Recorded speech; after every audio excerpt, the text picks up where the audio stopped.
April 7, 1945. Tokyo was still asleep in the morning mist when the first silver dots appeared on the horizon. To the Japanese generals, it was a misreading, an optical illusion, or a lie. American single-engine fighters could never be there. The distance was too vast. Fuel is insufficient. Engineering, incapable.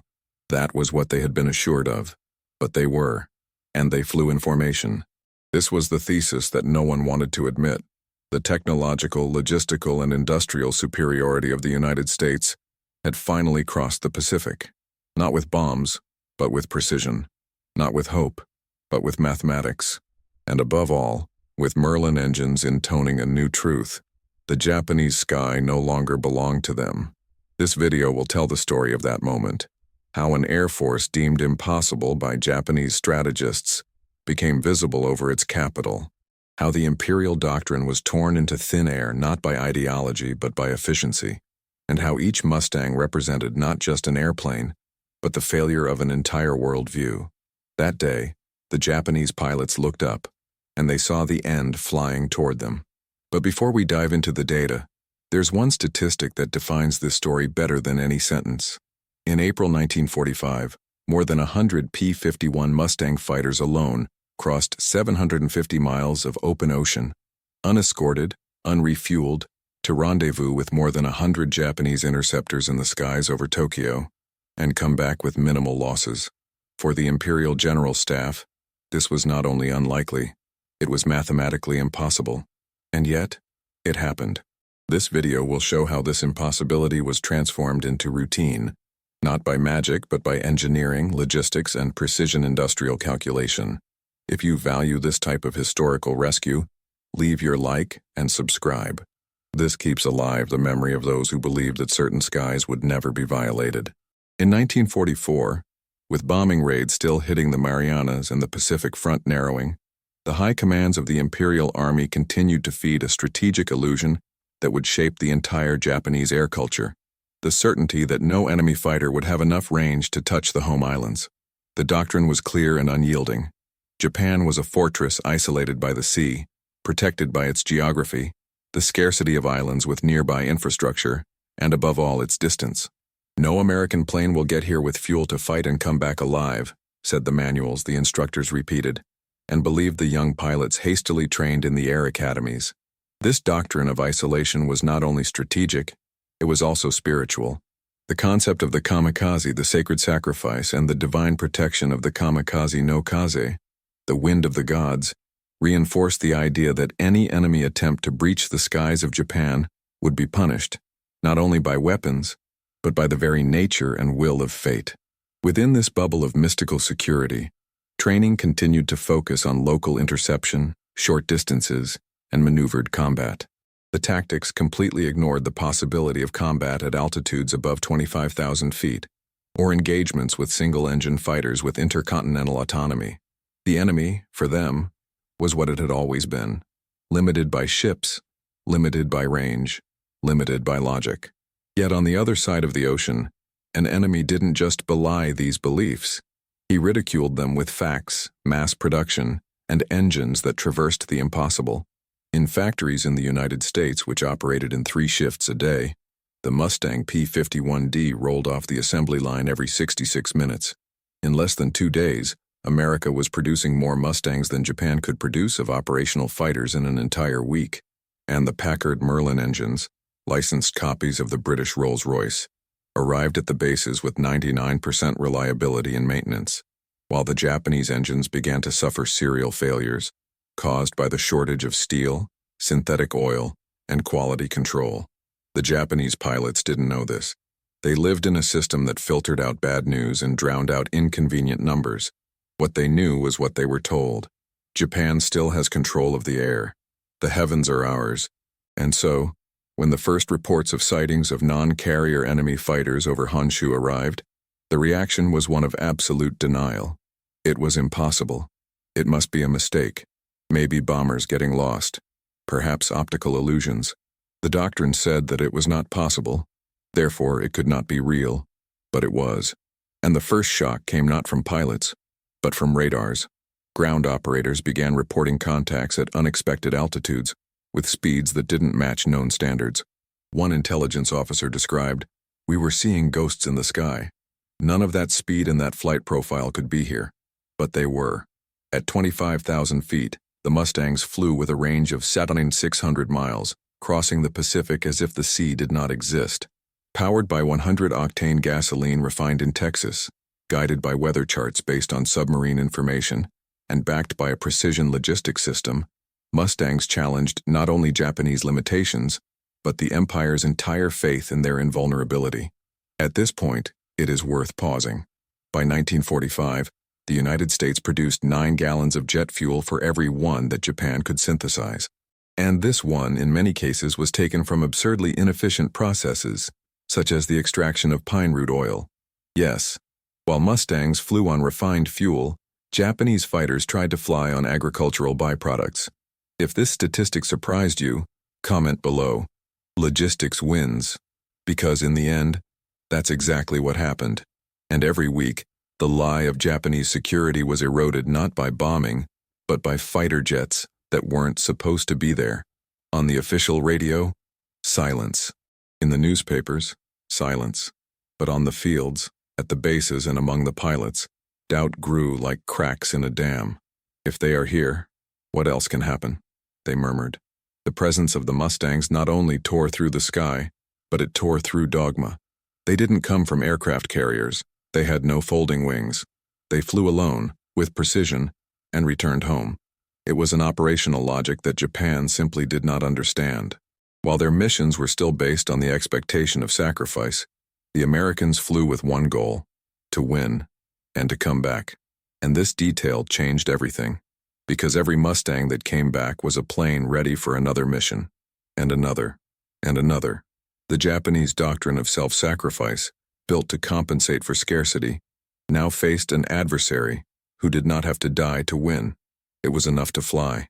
In the next chapter, we'll look at how this doctrinal breakdown began to affect the education, morale, and training of new Japanese pilots, and how, little by little, the P-51D became the symbol of the impossible happening every day. The P-51 Mustang was not born as a war hero. It was born as a commission. In 1940, as the skies of Europe burned under the German Blitz, Britain was desperately seeking reinforcements. It ordered from North American Aviation a new short-run fighter, based on Allison engines and a simplified aerodynamic profile.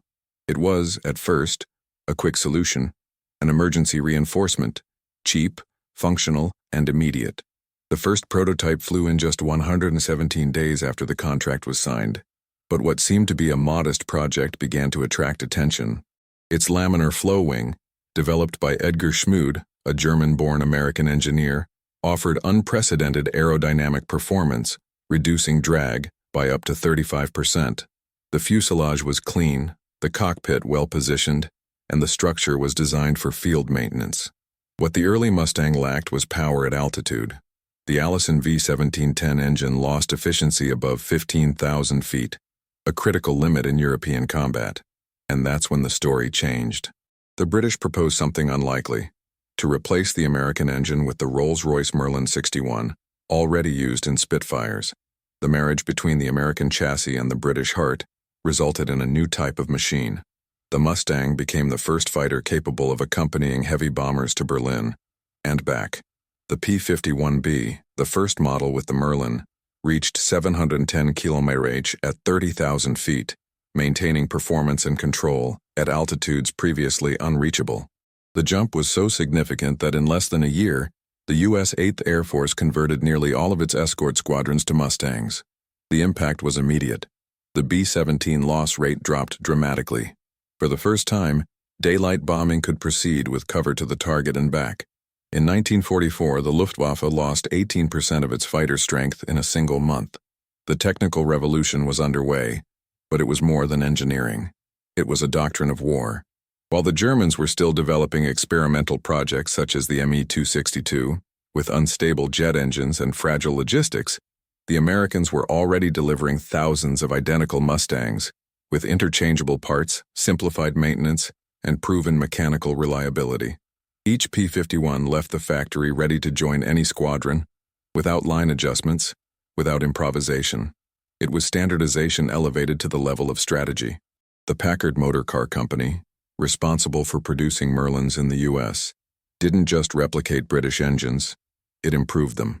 The Packard V1657 model, based on the Merlin 66, delivered 1,720 HP with water injection and 2 compression stages. Its performance was stable in all altitude ranges, allowing the Mustang to maintain speed, power, and agility in vertical combat. While most enemy fighters lost steam above 20,000 feet, the Mustang's structure accompanied this performance. With 3,500 kilos empty and about 5,400 kilos loaded, it was surprisingly light for its range and power. The 6 M2 Browning machine guns, with a rate of 800 rounds per minute each, delivered 4,800 rounds per minute, using armor-piercing incendiary ammunition, capable of opening fuel tanks and engines in seconds. The impact of this on Japan was yet to come, but the transformation was already evident. The P-51, born as an emergency export project, had become the backbone of American air superiority. It wasn't just a tactical response, it was a logistical model of industrialized warfare. Mustangs arrived at theaters of war ready, with standardized boxes, translated technical documentation, and real-time parts support. Field workshops could change engines in 4 hours. Damaged structures were replaced with interchangeable spare parts. The average time between mechanical failures was 10 times shorter than in Japanese fighters, and the flight range exceeded by 40% any equivalent aircraft in the Pacific. Meanwhile, in Japan, production of the Ki-84 Hayate was in its infancy. For every 100 Mustangs manufactured in Detroit, Japan managed to complete 2 Hayates in Tokyo, and many of them were coming off the line already compromised by low-quality aluminum, poorly hardened screws, and out-of-standard foraging motors. An American intelligence analysis revealed that 40% of the Ki-84s sent to the front had failures even before flying in combat. While America invested in reliability, Japan was forced to bet on improvisation. But the biggest shock was yet to come, because the Mustang had not been created for the Pacific. And yet, in 1945, it would cross an ocean and appear exactly where Japanese doctrine said it was impossible.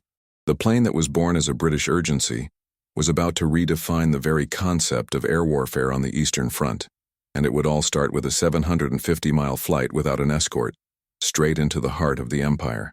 Japan relied on distance. More than its anti-aircraft defenses, more than its pilots or its radars, the empire relied on the sea, a natural shield thousands of miles long that, until then, had prevented any enemy fighter from reaching its central cities. It was a logic based on physics, reach, and consumption. A single-engine fighter, Japanese strategists believed, would never cross the Pacific to Tokyo, perform combat maneuvers, and return safely. There was no fuel that allowed this. But then, in 1945, that logic was overturned by a design that combined advanced aerodynamics, precision engineering, and virtually unlimited logistical supplies, the P-51D Mustang. The D model, introduced in 1944, consolidated all the improvements of the previous versions, with the addition of a canopy bubble for full visibility, more efficient internal tanks, and fixed points for supplementary external tanks. With 2 disposable tanks of 75 gallons each mounted under the wings, the Mustang could cruise distances in excess of 1,600 miles, a feat unheard of for an escort fighter of the time. And it wasn't just a matter of the amount of fuel, it was efficiency. The secret was in the laminar flow aerodynamics, which drastically reduced drag along the wings. This technology, developed in partnership with NACA's Langley Lab, allowed the Mustang to maintain high cruising speed with lower fuel consumption, optimizing fuel use on long journeys. In 1945, few operating aircraft in the world could combine this efficiency with real combat power. The Packard V1657 engine, the American version of the Rolls-Royce Merlin 66, was equipped with a 2-stage, 2-rotor supercharger, capable of maintaining engine performance at altitudes in excess of 30,000 feet. This allowed the P-51 to climb faster, stay above its opponents, and choose when and where to engage, a decisive tactical advantage. With 1,720 HP of power, the Mustang could reach up to 710 km/h in level flight, making it not only a long-range aircraft, but one of the fastest fighters in the Pacific theater. The external tanks were disposable. When empty, they could be launched with a simple command, freeing the fighter for aggressive maneuvers in combat. This meant that the Mustang flew as two planes in one, first as a long-range carrier, then as a light, nimble, dogfight-ready fighter.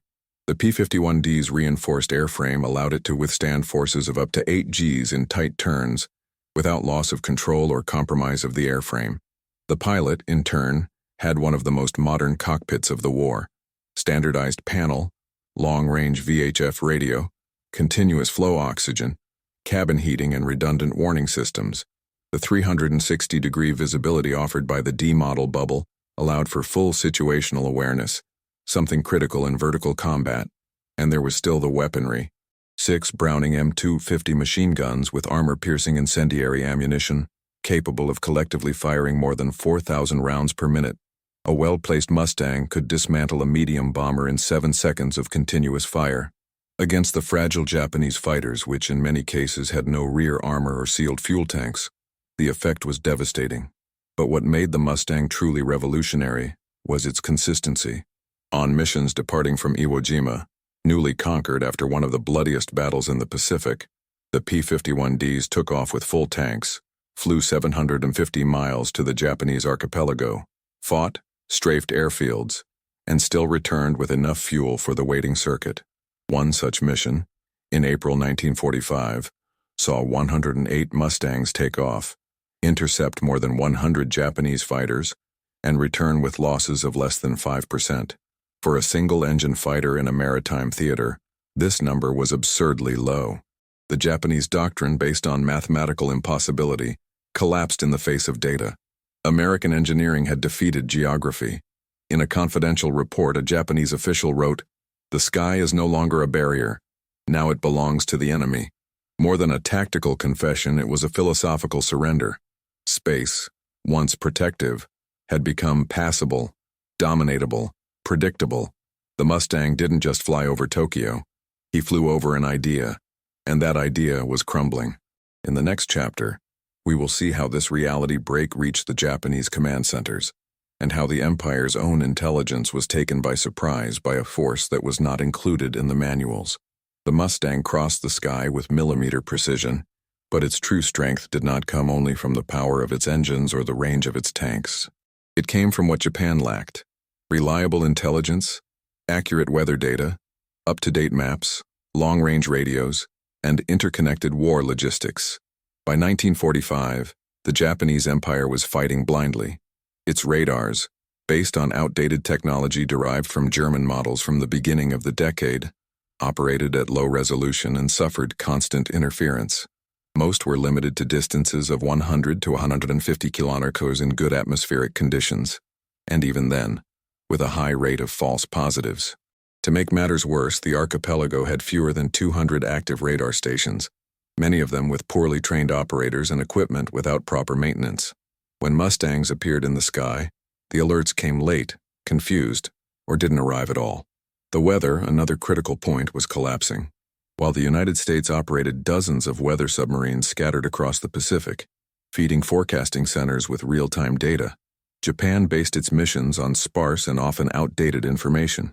This meant that Mustangs flew knowing exactly where the clouds, winds, and even jet streams would be, while Japanese fighters took off without knowing if they would have visibility above 15,000 feet. The irony of this story is that the solution was in front of them, but the Japanese war machine had been built for a kind of warfare that no longer existed, based on courage, instinct, and sacrifice. The Americans, on the other hand, were waging a war of rudimentary algorithms, geographic coordinates, and efficiency calculations. If you're enjoying unraveling these facts, show your support. Like and subscribe, so we can bring you more detailed content like this. On the field, the difference was brutal. Each Mustang squadron received a mission dossier with recent aerial photos of the target, weather change times, return points, emergency coordinates, and even naval rescue radios in case of a crash. Japanese pilots, on the other hand, in many cases received verbal instructions, outdated maps, and vague orders such as intercept the enemy to the north. In combat, this translated into total disadvantage. The P-51 chose the entry point. The P-51 chose altitude. The P-51 knew who it would face. The Japanese did not, and when he realized it was too late, A captured post-war report reveals that more than 40% of Japanese air losses did not occur in direct combat, but during ascent or return, shot down without knowing where the shots were coming from. There was also a chasm in communication. While the Americans operated with high-frequency, low-interference VHF radios, integrated into squadrons and ground commands, the Japanese used unstable systems, often with failures and limited range. Many intercept flights took place without communication between wings, each pilot alone acting on instinct. On some missions, Japanese fighters took off in opposite directions due to misinterpretation of orders transmitted by radio in poor conditions. And this was not rare, it was routine. The Japanese logistics structure could not supply even its pilots with minimal information. In contrast, the Americans operated with navigation systems such as LORAN, long-range navigation, which allowed Mustangs to fly hundreds of miles with an accuracy of a few kilometers, even over the open sea. In a theater like the Pacific, that was the difference between meeting the enemy or get lost in the void. Japanese operators, however, continued to rely on magnetic compasses, flight time estimates, and visual references of islands, often shrouded in fog or smoke from volcanoes. The result was predictable: uncoordinated flights, aborted missions, operational accidents, and a constant loss of effectiveness. It was a war of two different centuries, fighting in the same sky, and there was no possible comparison. Invisible technology, the one that does not appear in the speed or firepower statistics, was in practice the deadliest. Japan had bet on the warrior, the United States on the net, and the net won. In the next episode, we'll see how this technical imbalance culminated in the first major moral clash between Japanese fighters and Mustangs, when for the first time, the Empire saw its best pilots take to the skies and not return. April 6, 1945. For the first time, Mustangs crossed the skies of Japan on a direct combat mission. Leaving Iwo Jima at dawn, the Merlin engines tore through the silence of the Pacific with a grave, impassive cadence. There were 108 aircraft divided into disciplined formations, each with its defined target, detailed instructions, alternative routes, and hourly weather forecast. As they approached Tokyo Bay, no immediate resistance was encountered. Japanese radar operators, confused by the echoes, did not issue consistent warnings. The interceptor fighters were activated late, taking off in a hurry, without coordination. Among them were Japan's most experienced pilots, men like Kenji Tokunaga, hero of the Philippine campaign, now aboard an elite Nakajima Ki-84 Hayate. What these men didn't know was that they were about to find something they couldn't understand. At altitudes above 25,000 feet, the Mustangs were already waiting, positioned with solar advantage, kinetic energy, and full visibility. The first Japanese formation was detected while still climbing, slowly gaining altitude, overloaded engines, and failed communication. Within seconds, coordinated dives of the P-51Ds began. An American pilot described, "They didn't even see us. By the time they noticed, it was too late." First contact was not combat, it was an execution. Of the 30 Japanese fighters that went up that day, 19 did not return.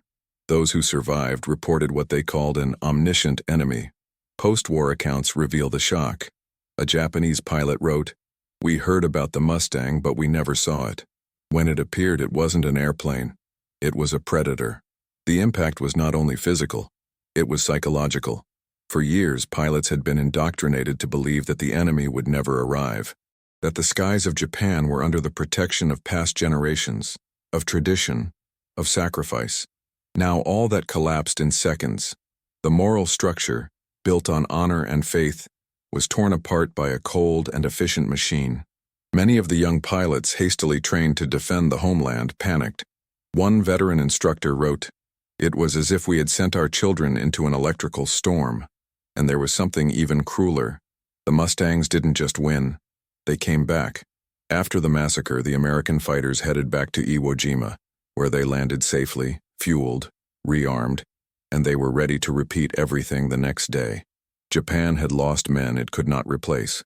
The difference was not only in equipment, it was logical. For every Mustang lost, there were another 10 ready. For every pilot shot down, there was a formation line in operation, training hundreds with simulators, radios, maps, and standardized tactics. Japan, in turn, trained pilots in weeks, with rationed fuel and symbolic flight time. The doctrine that had once underpinned national pride now exposed its bankruptcy, and the drivers themselves began to feel it. One of them wrote, "We lost before fighting. They already knew where we were. We didn't know where we were going." It was not just a tactical setback. It was the collapse of trust. The belief that the generals knew what they were doing evaporated. The command structure, which concealed defeats and manipulated statistics, could no longer hide what the eye saw: Mustangs flying over Mount Fuji. In the high command, the impact was also felt. The reports spoke of loss of air discipline, drop in morale, and coordination failures. But behind the scenes, generals were beginning to admit what they would never say publicly. The air war had been lost at the very moment the Mustangs touched the Japanese sky. And even so, this was still just the beginning. In the next chapter, we will see how the Empire tried to react, and why each attempt only deepened the logistical chasm that separated Japan from the American war machine. The difference between dying for a country and being sent to die for it became brutally evident in the skies over Japan in 1945.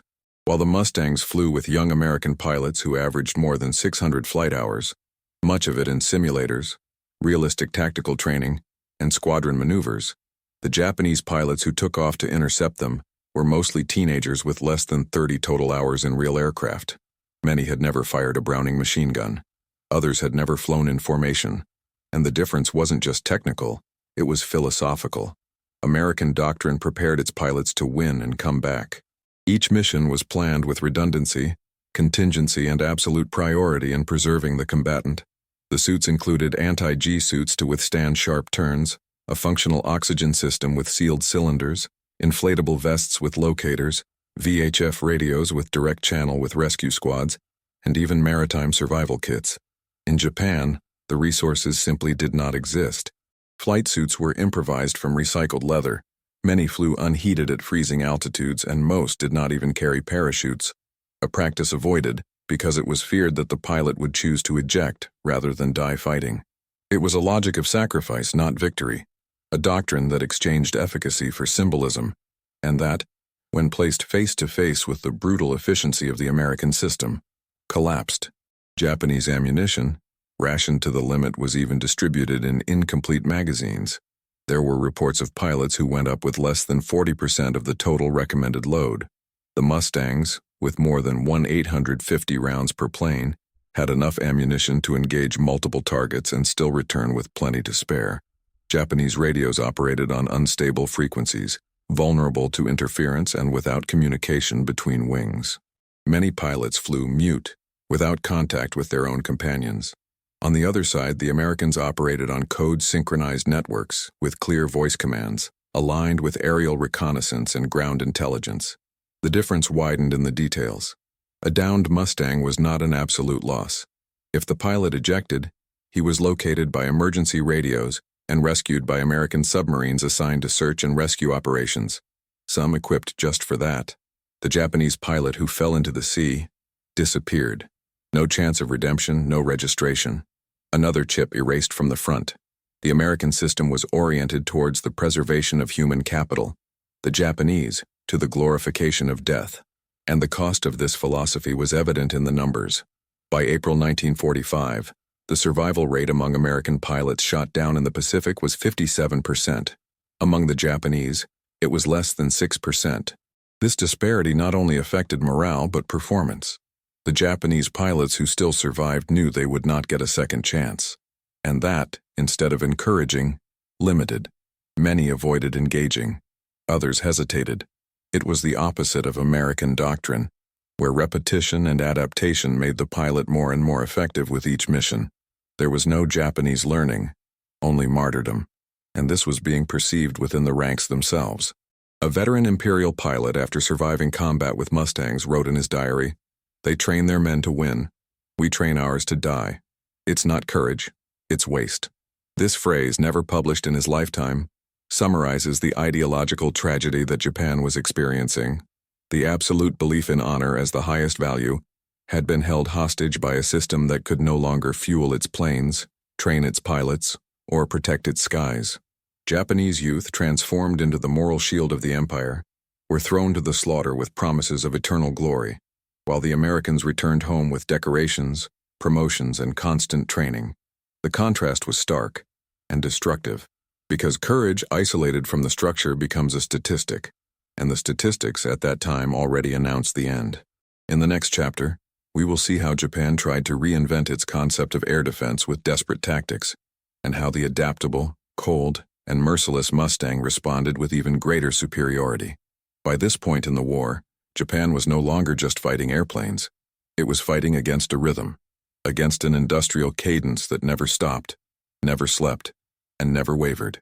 While the empire tried to reorganize its air force with last-minute projects such as the Ki-84 Hayate and the Ki-100, the United States had already turned its production into a science applied to destruction.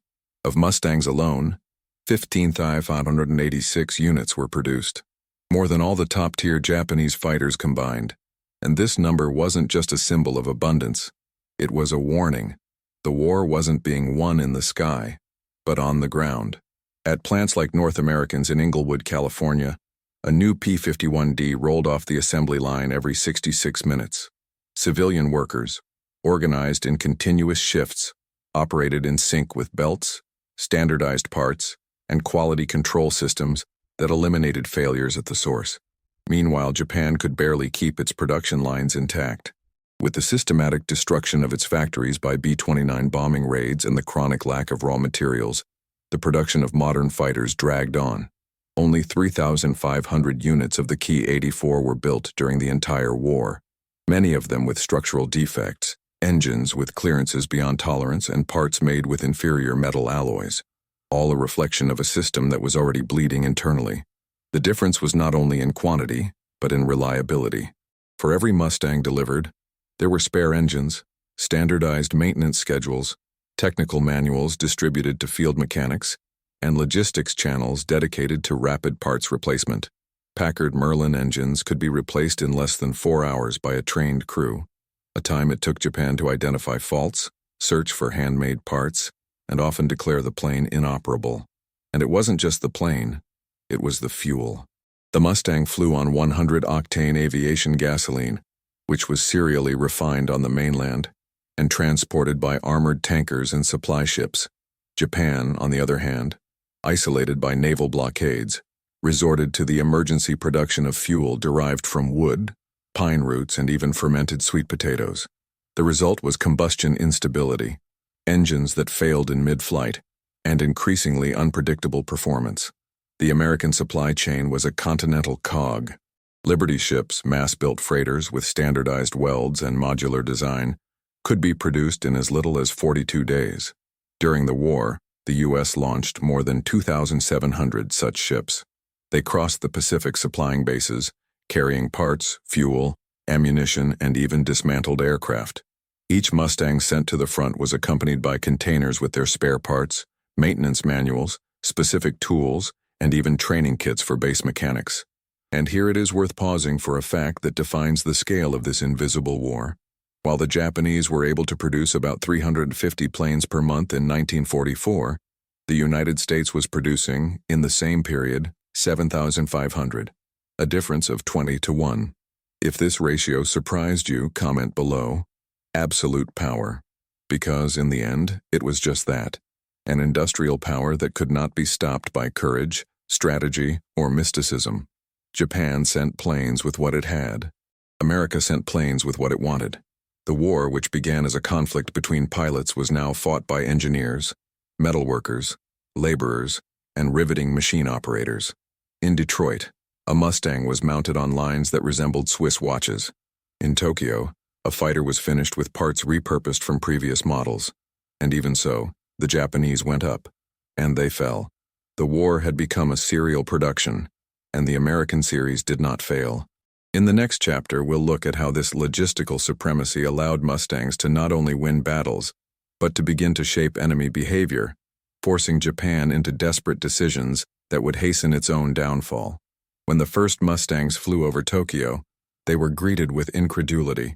Weeks later, they were routine. By May 1945, the P-51's air dominance had been consolidated so completely that the B-29 bombers, previously forced to operate at night at high altitudes to avoid losses, began to fly during the day in visible formations, practically untouchable. The remaining Japanese fighters, few in number and increasingly less experienced, could not even get close. The Mustang's mission was no longer just to protect, it was to punish. In pairs and trios, they flew over enemy airfields at dawn, strafing runways, hangars, fuel depots, and even planes still taxiing.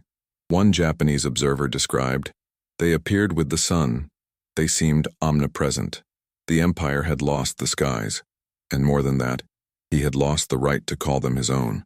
The airspace that for decades had been treated as a spiritual extension of the emperor was now violated daily by foreign planes, with freedom of maneuver, fuel to spare, and total superiority.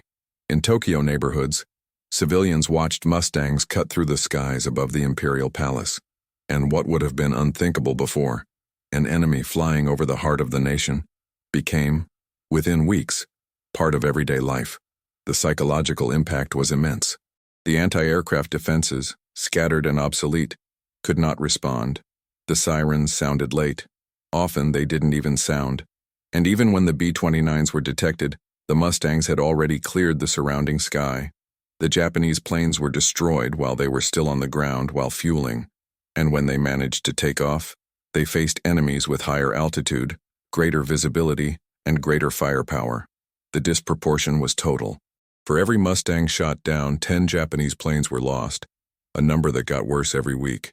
The war, once distant, was now seen and heard daily. Children pointed to the sky and named American planes by their silhouettes.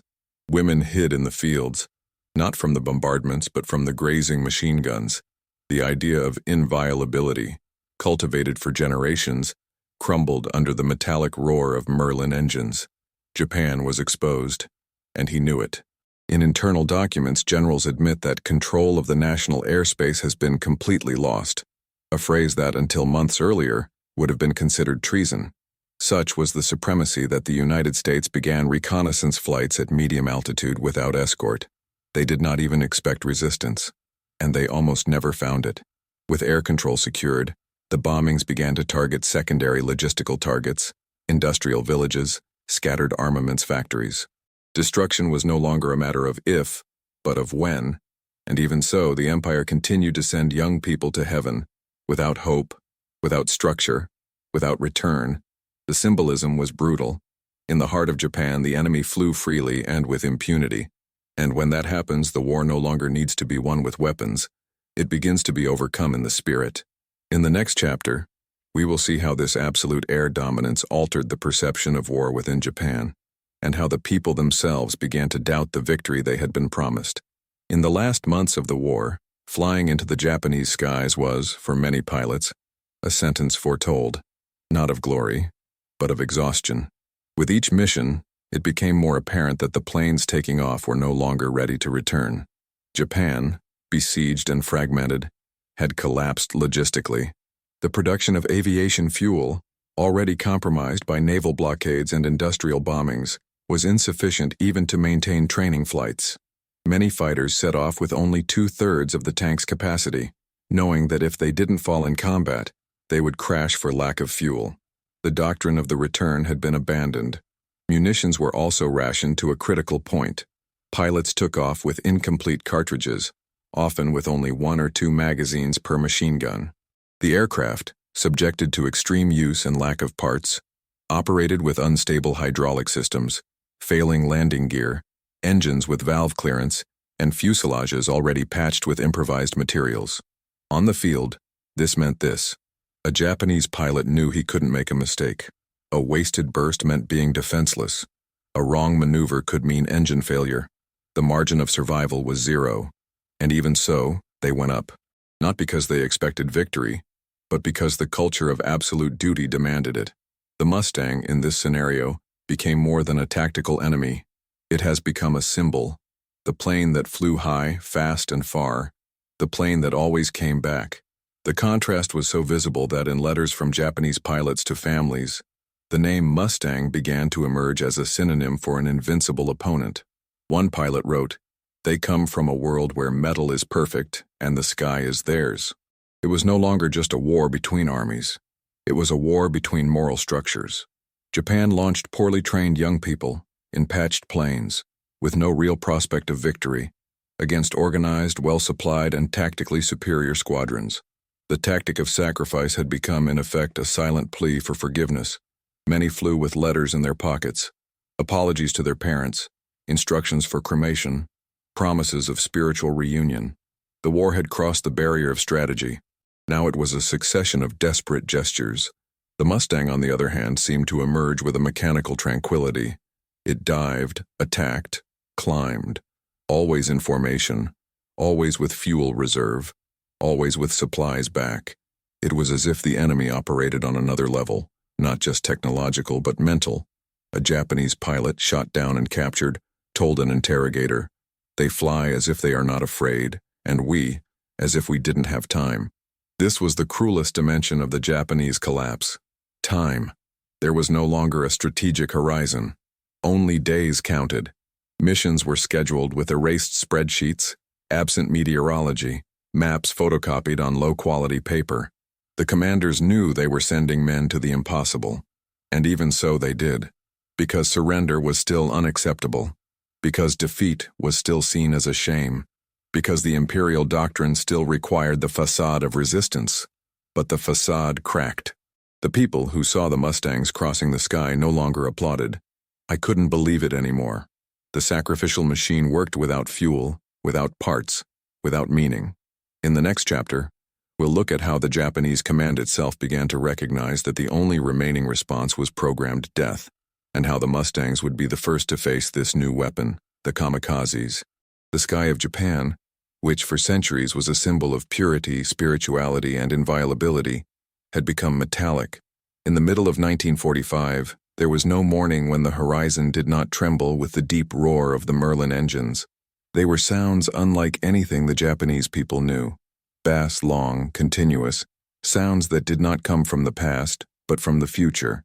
Sounds that announced the presence of something that should never have arrived there. And when the eyes followed the sound, what was seen was even more disturbing. V-shapes cutting through the sky with almost geometric precision, bright fuselages reflecting the sun like blades. The Mustangs did not come hidden. They came to be seen. They came to be remembered. It was a new kind of war, a war of presence. Civilians in Osaka, Hiroshima, Tokyo, and Yokohama began to look to the sky not with hope, but with fear. The reflection of the exposed aluminum of the P-51s, which flew unpainted to save weight and production time, became a visual symbol of the collapse. There was no longer any way to pretend that Japan resisted, because the enemy was upon them, visible, audible, constant, and the most devastating, unreachable. Reports of children hiding under tatami mats when they heard the sound of Mustangs became common. Women in remote villages who pointed to the sky and said, "They're back." The soldiers' accounts then are even harsher. One recruit wrote, "Seeing that glow in the sky was like receiving a sentence before the attack. There was no longer any surprise. There was routine, and this is what makes terror absolute, the predictability of impotence." The Mustang didn't have to shoot to win. It was enough to fly. The American flag, though invisible, was there, in the shapes of the wings, in the roars of the engines, in the resigned silence of those looking down from below. Superiority ceased to be military and became spiritual. The empire, which for years had prided itself on protecting its skies with honor and sacrifice, now saw them occupied by cold, fast, merciless machines, and worse, by smiling, well-trained young people who came back alive. The American presence in the Japanese sky was not just domination, it was symbolic provocation. It was as if they were saying, "You can't even protect what is invisible." The spiritual architecture of the war had been reversed. The sky, which had always represented the home of the gods and ancestors, now belonged to the invader, and no one could contest it. Historian Saburo Yanaga wrote decades later, "Japan lost the war the moment it lost the sky." And that moment, for the Japanese people, had shape, color, and sound. It was silver, it flew in a V, and it roared with British precision and American fuel. The Mustang had become an entity. It was no longer an airplane. It was a message. We are above you, and nothing you do will change that. A Japanese pilot who survived 4 missions said years later, "I knew we were doomed when I saw a Mustang over Kyoto. Nothing had ever flown there, nor birds. That was the ultimate impact. Not physical destruction, but the collapse of a belief. The Empire had promised inviolability, and the Mustang destroyed it with aluminum, formation, and routine." In the next chapter, we will see how Japan, without rational alternatives, tried to turn its own despair into a weapon, launching the youth into flights of no return, the kamikazes. June 1, 1945. The mission seemed routine, escorting B-29 bombers on raids over southern Japan.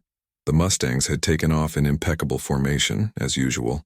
Calibrated engines, full supplementary tanks, flight plans refined by reconnaissance data and weather forecasts. The American doctrine of precision and total preparedness ran its course.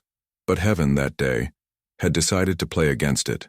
Biting winds, dense formations of cumulonimbus clouds, ice accumulated on the wings, and sudden failure in navigational instruments turned the air into an invisible ambush field. What came next entered the records of the 20th Air Force as one of the largest operational losses in a non-combat mission. More than 24 P-51 Mustang were shot down, not by enemy fire, but by a factor that no manual fully predicted: the climate. The reports are harsh. Planes colliding in blind formations, pilots disoriented by frozen instruments, and communications cut off by electrical storms. The force that dominated the heavens now found itself blind, deaf, and vulnerable. It was an internal shock. For the first time, the feeling of technical invincibility faced its true limit: nature. A reminder that, as much as the industry plans, builds, and optimizes, there are forces that do not submit to the logic of steel. The disaster became known as Black Friday, not because of the enemy, but because even without a Japanese shot, 27 Mustangs did not return, a greater operational loss than in many direct air battles. If the statistic is surprising, it also teaches. For every 1,000 Mustangs that crossed the Pacific, about 250 were lost to non-combative causes: weather, mechanical failures, navigation errors. This means that 1 in 4 fighters was not shot down. It was beaten by the environment itself. If this number took you by surprise, comment below. Invisible frailty, because sometimes the enemy has no face. It has temperature. It has atmospheric pressure. It has silence. And within the American command, that day marked a change. The navigation instructions have been rewritten. The reliance on visual visibility has been questioned. And above all, it was understood that not all superiority is immune to the imponderable. Mustangs would continue to dominate the skies, but now with the awareness that even the gods can fall. In the next chapter, we will see how Japan, even defeated in the air, sought to reverse the war with a weapon that ignored logic, fuel, or technique: the kamikazes, and how the Mustang, even prepared for anything, found difficulty in the face of suicidal fanaticism. July 1945. The skies over Japan were quiet, but not out of peace, but out of exhaustion. The Empire, now without strategic reserves, was still trying to raise its last wings. But what took off was no longer an air force. It was an echo. Planes, once symbols of imperial engineering, were now in the hands of teenagers who barely knew how to maneuver in combat. Pilots with less than 50 hours of flight time were rushed into missions with no return. Many could barely stabilize the fighter before they were sighted. And the Mustangs, relentless and relentless, waited aloft like trained predators. The difference between the sides had become abysmal. The Americans, operating on rotating patrols, were already mapping the takeoff times and routes of the few airfields still active. On many occasions, Japanese fighters were shot down less than 10 minutes before takeoff. There was no pursuit. There was no combat. There was interception. An American official described the latest clashes as slow-motion target shooting. It was the dark face of victory, the programmed massacre of an emptied resistance. Still, some Japanese struggled. Some were able to stay in flight for more than 15 minutes. Some even fired. Few were able to return. Those who returned brought fragmentary accounts: images of Mustangs rising from the clouds with surgical precision, coordinated attacks in radio silence, evasions impossible to replicate. It was like facing an enemy already in another stage of war.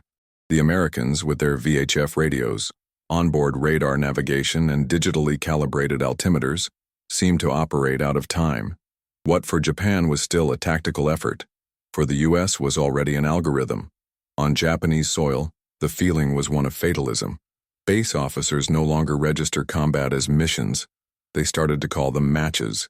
In Hiroshima, there are reports of pilots saying goodbye as if they were going to the altar, dressed in ceremonial sashes, receiving letters from their mothers, leaving with planes that had already been patched up by 3 or 4 generations of mechanics. The sky now was not a battlefield. It was a suspended cemetery. Every day, fewer planes returned. Every week, more bodies were buried without names, without plaques, without wakes. The Mustang, in this scenario, took on a cruel role. It was the final judge. He appeared, chose, executed, and it disappeared. Not out of malice, but out of precision. The war had ceased to be about ideology. It was about efficiency. The American combat machine operated on an absolute scale. While Japan improvised, the United States standardized. While Japan wept, the American assembly line followed. And when the last Japanese squadron tried to intercept a group of B-29s in early August, it was wiped out in less than 9 minutes. 7 fighters took off. 5 were shot down before reaching altitude. The remaining 2 were destroyed while attempting to maneuver for the attack. The radar operator aboard the lead bomber recorded, "No threats detected after minute 9. The war in the air had ended, not with a decisive battle, but with a melancholy emptying, and what remained in the sky was only the glow of American aluminum and the silence of those who could not return." In the next chapter, we will see how the end of this air resistance set the stage for the entry of a new and terrible phase of the war. The use of weapons that did not need wings, only silence, altitude, and a single explosion. The war can be told in maps, reports, and glories, but its final sentence is always mathematical. And for Japan in 1945, the numbers didn't lie. They just confirmed the conviction. While the Empire struggled to supply a squadron with enough fuel for half a mission, the United States burned 12 million gallons of aviation gasoline a day. These were unprecedented numbers. Every gallon refined was a possible mission, and each mission was another city erased from the map. In the Detroit and Inglewood hangars, a new Mustang fuselage rolled off the assembly line every 66 minutes. In 2 shifts per day, more than 20 planes are ready. The final sum is impressive. 15,886 P-51s manufactured between 1941 and 1945. For comparison, Japan produced, adding up all fighter models, just over 10,000 combat aircraft in the entire same period. And they were not comparable. While the P-51 came equipped with anti-gravity suits, a K-14 gyro sight, VHF radio, and ejection auxiliary tanks, many Japanese planes still used fixed optical sights, air-cooled engines with manual maintenance, and visual signal communication. In terms of autonomy, the Mustang reached 2,755 kilometers with additional tanks. The Japanese Ki-84, considered the most modern in its fleet, was barely over 1,400 kilometers, and with a minimum load. The result was in the air. The P-51 could go back and forth. The Japanese fighter, most of the time, couldn't even go. The win rate was brutal. On average, for every Mustang lost in combat in the Pacific, 11 enemy fighters were shot down. In some specific missions, this ratio rose to 1:15. This was not doctrine. It was a number. And behind these numbers there was logistics. Each Mustang came standard with the same engine fitting, same interchangeable parts, same armament pattern. It was enough to open a box and replace. Meanwhile, Japan dealt with handmade parts, incompatibility between batches, and engines that varied in performance even within the same model. It was like facing an assembly line with a makeshift workshop, and if the Mustang crashed, another one would come on the next ship, and it would come quickly. By 1945, American Liberty ships were cruising the Pacific by the thousands, carrying parts, fuel, ammunition, and men. A ship full of supplies for a squadron took an average of 23 days to get from California to the Marianas. Japan, under naval blockade, could barely move coal between neighboring islands. Time was also a mathematical factor. While American pilots accumulated an average of 600 hours of flight time before the first actual combat, many young Japanese barely exceeded 40 hours. The instruction had been compressed by lack of kerosene, lack of instructors, and lack of time. The result: the Mustangs didn't just outmaneuver their enemies, they often shot them down before they even understood what was happening. The Americans also had intelligence numbers. Japan had about 200 fixed radar posts, almost all of which were obsolete. The U.S. in the Pacific operated 2,000 mobile stations, in addition to systematic aerial reconnaissance. By 1945, each Mustang mission was accompanied by a detailed weather report, target photographs, anti-aircraft resistance statistics, and multi-level planning. For the Japanese, the decision of where to fly was often made by looking at the sky, not the map. The war had left the field of heroism and entered the field of production. The courage still existed, but it was insufficient. Bravery did not compensate for the technical delay, logistical collapse, and silence of Japanese industry. The Mustang, in this sense, was just the visible tip of an empire of factories, refineries, and protocols. It was a result, not a cause. And so, even when it was knocked down, there was more. Even when surpassed punctually, it returned in greater numbers, with more precision, with more range. American superiority was not in heaven. It was on the drawing boards, in the industrial shifts, and in the port warehouses. Modern warfare, as an internal War Department memo put it, is won in the second round of the night. If this sequence of numbers impressed you, comment below. Logistics wins. Because in World War II, the real battle was fought between the ability to produce and that of resisting what has been produced. In the next chapter, we'll look at how this technical and industrial dominance paved the way for the Mustang's entry into an even more decisive new role, not just as a hunter, but as the guardian of a weapon that would change the world, the escort for the B-29s that carried atomic power. By the end of July 1945, the skies over Japan were no longer a space of surprise. They were occupied territory. What a few months before seemed impossible was now as everyday as the sound of rain or the shaking of tracks. The P-51 Mustang was no longer surprising. It was resignation. From north to south of the archipelago, populations learned to recognize the pattern. V formations emerging at dawn, low flights over roads and railways, coordinated passages over silent factories and empty airfields. The reports of the Imperial High Command stopped using terms such as invasion or threat, and began to use expressions such as recurrent activity, constant presence, aerial occupation. The enemy would come no more. He was already there, every day, with speed, with discipline, with a frequency that only an industry on a scale could sustain. And the most unsettling thing, they returned. Mustangs would arrive, patrol, escort bombers, strafe secondary targets, and they left. Always in formation, always intact, always with fuel to spare. It was war as engineering, and no longer as heroism. Young Japanese who had previously enlisted with promises of glory were now trained only to try to keep their eyes open for more than 10 minutes of combat. That was what remained, to resist the inevitable.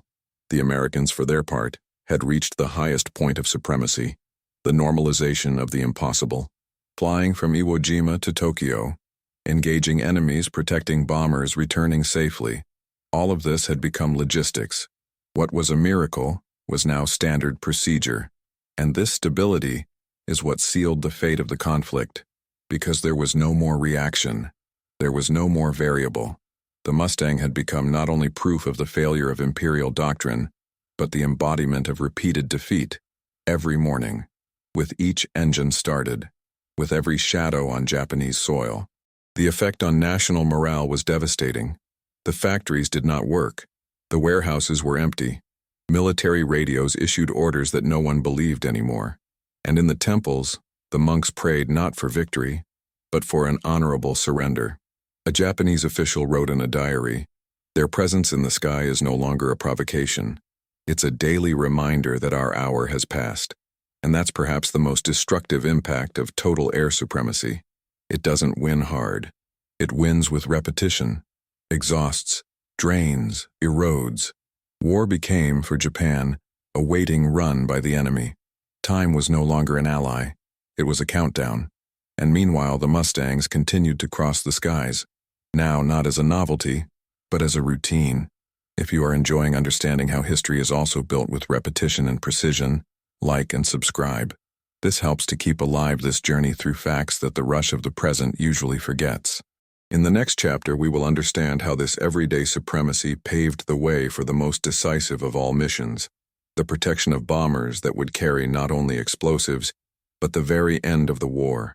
In the months following the surrender, when the bombs had already silenced the cannons and the sky had finally become neutral, words remained. And among the rubble of history, reports emerged. Letters kept in wooden trunks, diaries written by candlelight, recordings made decades later by men who, one day, sat in the cockpit of a flying machine and from there watched the end of the world they knew. One of those men, Lieutenant Saburo Sakai, a veteran of more than 200 missions, wrote, "It was not the bombing that defeated me. It was the discipline of the enemy. Silence, the coldness. The Mustangs didn't scream. They just came, did their work, and left. As if we were fighting against time itself." In another testimony, the young pilot Hiroshi Yamashita described the moment he saw a squadron of P-51s fly over the Imperial Palace. "It was there that I realized. Ancient Japan, the empire, the legend, it was all over. Not by destruction, but by impotence. We could no longer do anything but look." These reports do not bring hatred. They do not ask for revenge. They ask for memory.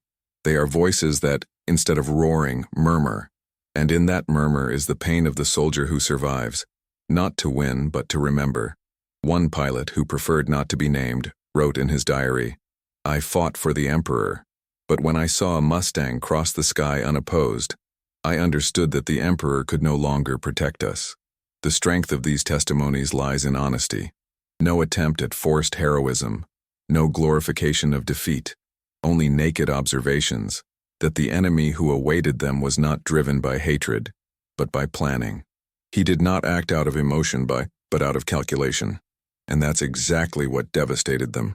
They were not defeated by braver men, but by a colder, more efficient, more stable machine.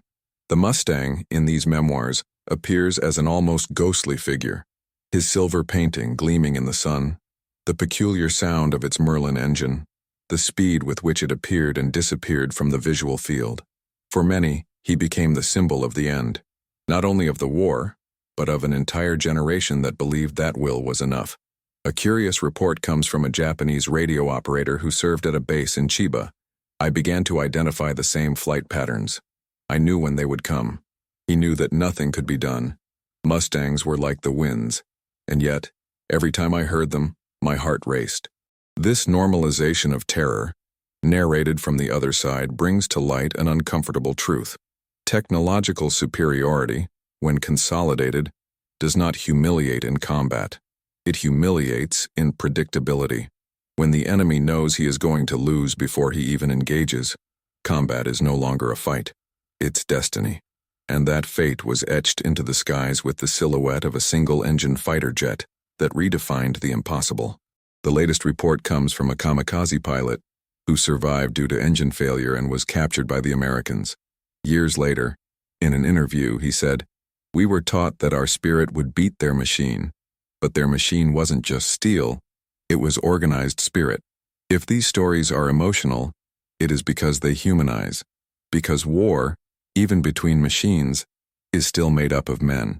And listening to those who lost is perhaps the most powerful way to understand why winning matters, but how winning matters even more. In the next chapter, we will see how this presence of Mustangs in the Japanese sky connected to the most definitive moment of the war, the flight of the B-29s over Hiroshima and Nagasaki. And as the silvery shadow that escorted the bombers carried more than machine guns, it carried the end of an entire era of humanity. Today, nearly 8 decades after the last combat flight, the roar of the Merlin engine can still be heard. At air shows in California, Texas, England, or Australia, restored Mustangs slice the sky at speed, their silver wings reflecting the same sun that once lit up Tokyo. They are not just old machines. They are living witnesses to an era in which engineering decided the fate of nations. They are capsules of historical accuracy, held with obsessive reverence by engineers, historians, and civilian pilots. Each piece replaced, each rivet retightened, is part of a technical ritual that preserves not only the form, but the meaning. The P-51 did not become a symbol of victory just for its victories, but because it survived the war itself. Its durability was not a coincidence. It was the result of stringent industry standards, high-quality mass production, and a design philosophy based on maintenance and longevity. The technical manuals of the Mustang still circulate among collectors. Parts are still manufactured today. Replicas fly with millimeter fidelity. Memory was institutionalized. In Japan, the air legacy of World War II breathes hard. Only a single original Ki-84, the main Japanese fighter of the final phase of the conflict, survives in a static condition. It rests quietly, with faded paint and damaged landing gear, in a museum in the United States. It doesn't fly. He doesn't snore. He doesn't scream. It is a symbol of a war fought with sacrifice, but without continuity. Japanese engineering at the time, marked by improvisation and scarcity, did not design to last. He designed to take off, to fulfill the mission, and disappear.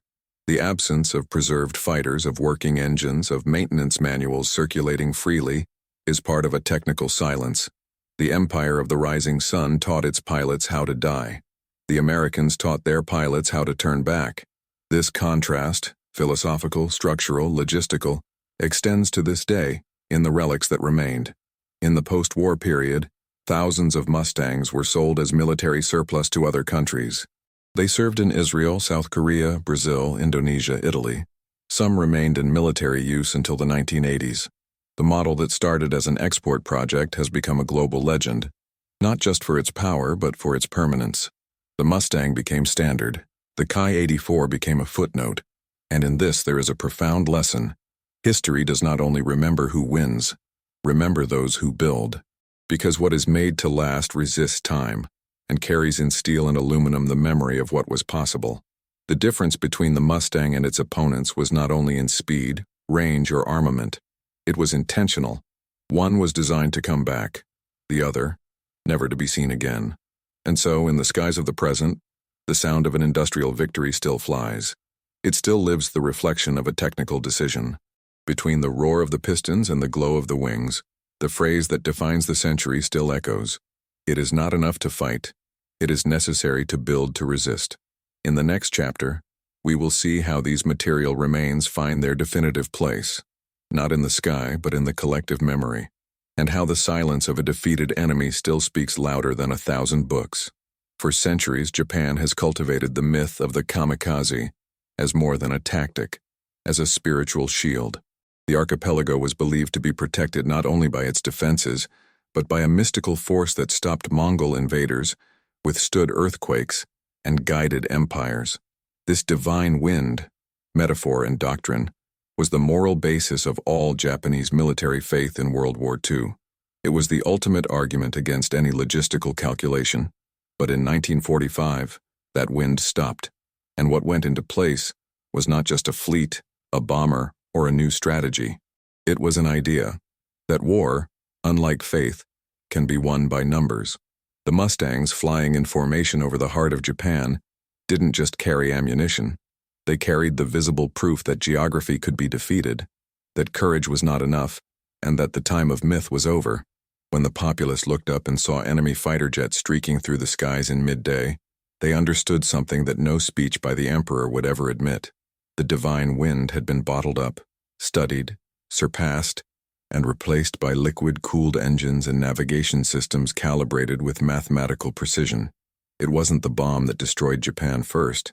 It was the logic, the realization that ancestral hope had been overcome by a spreadsheet, that heroism, isolated from engineering, becomes only timed suicide. And at that moment the empire found itself naked. The myth of the inviolable was shattered not with an explosion, but with permanence, because the Mustangs didn't attack and left. They came back, day after day, week after week, as a calculated reminder that the sacred had been surpassed. Western technology, discredited, disrespected, mocked for years, has not only arrived, she stayed. And that, for a people built on reverence for ancestors, was a moral breakdown. It was not the end of a war. It was the end of an era. And perhaps the cruelest part of this defeat was its quiet nature.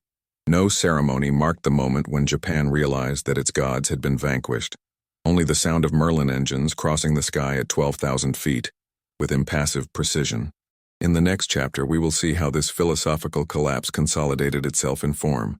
in the treaty, in the occupation, in mourning, and how the silver shadow of a Mustang over the imperial palace became, forever, the symbol of a world that would not return. When Mustangs surfaced over Mount Fuji in April 1945, it wasn't just a fighter jet cutting through the sky, it was the end of an era. The constant, imposing, and precise presence of American engineering in Japanese airspace revealed the ultimate truth. Japan had not only been defeated in combat, but condemned for its faith in a war it could not sustain. No ancestral bravery could compete with 15,000 aircraft built on an assembly line, with fuel tanks stretched across thousands of miles of ocean, with a logistical system that turned every gallon of gasoline into air superiority. The empire had been overcome not by brute force, but by the force of organization.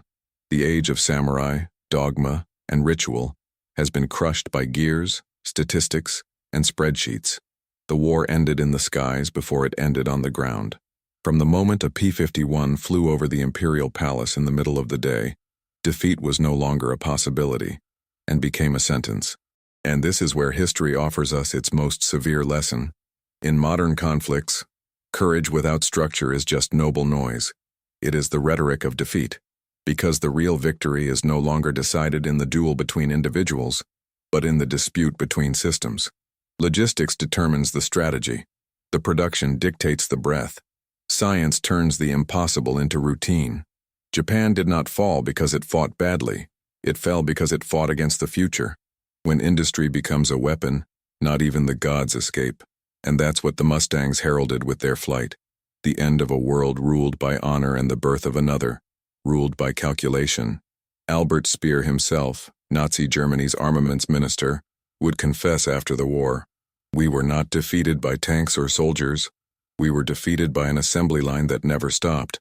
This phrase encapsulates the heart of everything we've seen here. If you value serious research, faithful reconstruction of facts, and the truth behind myths, enjoy this video and subscribe to the channel. It helps us keep bringing stories that aren't in the books, but that have shaped the world. And comment here. What was the most shocking data you discovered today? Activate the bell so you don't miss the next devastating historical fact. Don't go away yet. Listen to the next true story that will appear on the screen. Always remember, logistics determine strategy. Watch the next video here on the channel with another incredible story.